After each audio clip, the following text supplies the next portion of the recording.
ஓம் முருகா, வெற்றிவேல் முருகா. வேலுண்டு வினையில்லை, மயிலுண்டு பயமில்லை. என் அன்பு தங்கமே, நீ உயிருக்கு உயிராக நேசித்த நபரை நினைத்து அழுது கொண்டிருக்கின்றாயா? அழுதது போதும். முதலில் உன் கண்ணீரை துடை. அவரிடமிருந்து உனக்கு ஒரு மங்கள செய்தி வரப்போகின்றது. அதை முன்கூட்டியே உன் அப்பா நான் உன்னிடத்தில் கூறப்போகின்றேன். இதை கேள், சந்தோஷப்படுவாய் நிச்சயமாக. நீ உயிராக நினைக்கும் அந்த உறவிடம் இருந்து உனக்கு எந்தவித அழைப்பும் வரவில்லை. சில நாட்களாக அவர் என்னிடத்தில் சரியாகவே பேசுவதில்லை.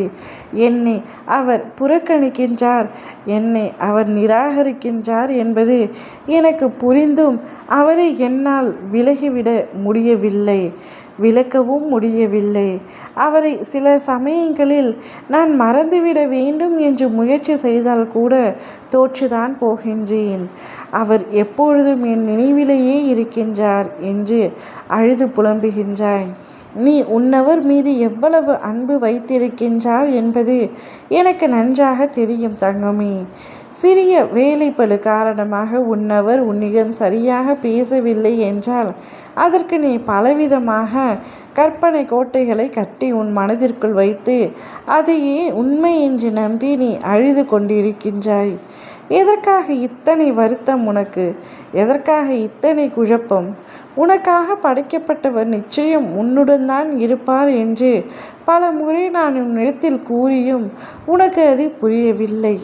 உனக்காக எழுதியவர், உனக்காக படைக்கப்பட்டவர் நிச்சயம் உன்னை விட்டு எங்கும் செல்ல மாட்டார் தங்கமே. பிரிவு வந்துவிடுமோ என்ற பயத்தை முதலில் தூக்கி எறிந்துவிடு. யார் நினைத்தாலும் உங்கள் இருவரையும் பிரிக்க முடியாது. நானே உத்தரவாதம் தருகின்றேன். அவரிடமிருந்து உனக்கு மங்களகரமான செய்தி ஒன்று வரப்போகின்றது. இரு வீட்டார் சம்மதத்துடனும் திருமணம் நடக்க வேண்டும் என்று நீ நினைத்தாய் அல்லவா? இப்பொழுது அவருடைய வீட்டார் அனைவரும் உங்களுடைய திருமணத்திற்கு சம்மதம் தெரிவித்து விட்டார்கள். அதை சந்தோஷமாக உன்னிடத்தில் வந்து தெரிவிக்கப் போகின்றார். அப்பொழுது நீயும் சந்தோஷம் அடைந்து மகிழ்ச்சியில் துள்ளி குதிப்பாய்.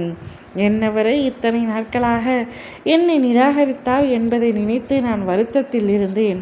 ஆனால் இப்பொழுது என்னவரும் என்னவரின் குடும்பத்தோரும் எங்களுடைய திருமணத்திற்கு சம்மதம் தெரிவித்தது எனக்கு மிகவும் சந்தோஷம் அப்பா என்று நீ என்னிடம் கூறுவாய். இன்னும் ஒரு சில மணி நேரமே உள்ளது. அவராகவே உன்னை தேடி வந்து உன்னிடம் அந்த உண்மையை கூறுவார் அல்லது உன்னை அழைத்து பேசுவார். இரண்டில் ஏதாவது ஒன்று நிச்சயம் நடந்தே தீரும். நீ அழுதது போதும் தங்கமே. அழுகாமல் மகிழ்ச்சியான முகத்தில் அவரை சந்திக்க தயாராக இரு. அவரை வரவேற்க தயாராக இரு. இனிமேல் உன் வாழ்க்கையில் எல்லா சந்தோஷமும் நிறுத்தி நிற்கும்படி உன் அப்பா நான் உனக்கு ஆசீர்வதித்து விட்டேன். ஓ முருகா, வெற்றிவேல் முருகா.